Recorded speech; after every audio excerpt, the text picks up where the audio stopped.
Em todas as línguas existem palavras que querem dizer a mesma coisa. Hoje vamos falar de duas palavras que querem dizer a mesma coisa, querem dizer quase a mesma coisa ou querem dizer coisas completamente diferentes. Vai ser divertido, não vai? Os vossos gemidos de desespero dizem-me que sim. À primeira vista, mexer e tocar parecem significar a mesma coisa. To touch. O fogo é quente. Não mexas. O fogo é quente. Não toques. The fire is hot. Don't touch. Mas existe uma diferença subtil. Para explicar, preciso da ajuda de um amigo. Isto é tocar. E isto é mexer.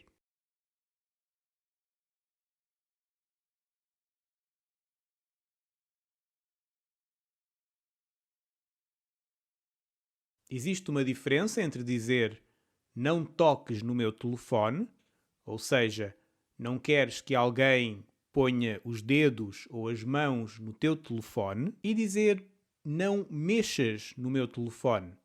Neste caso, não queres que alguém use o teu telefone, abra as tuas aplicações, mude o relógio para a hora de Singapura e veja aquelas fotografias.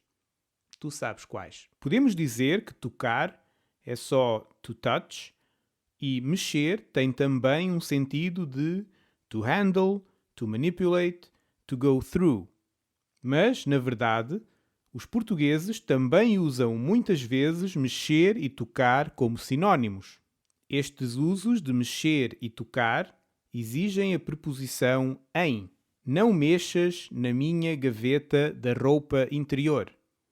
Don't go through my underwear drawer. Ou os pronomes pessoais me, lhe, etc. Esta sandes é minha. Não lhe toques. This sandwich is mine. Don't touch it. Tanto mexer como tocar têm também outros significados. Os usos seguintes não pedem a preposição em e usam os pronomes pessoais me, o, a, etc.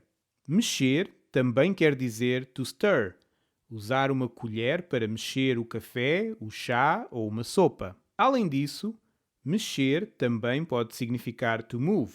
Não mexas o braço. Não o mexas. Don't move your arm. Don't move it. Uma expressão frequente é mexe-te, literalmente move yourself, mas usada com o significado de get moving, hurry up. Os dois verbos, mexer e tocar, podem também ser usados em sentido figurado. Este filme tocou-me.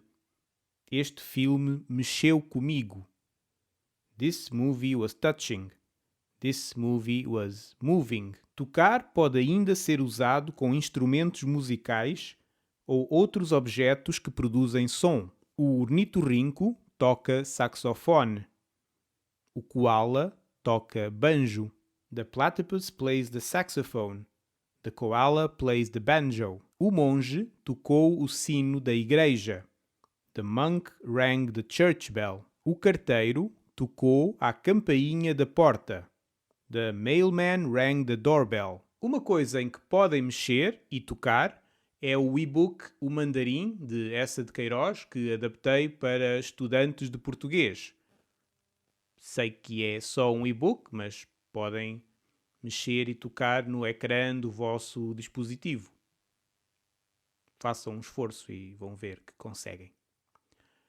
Além do e-book, agora também podem ouvir o livro em audiobook, lido pelo ator Matthew McConaughey, que poucos sabem que é completamente fluente em português.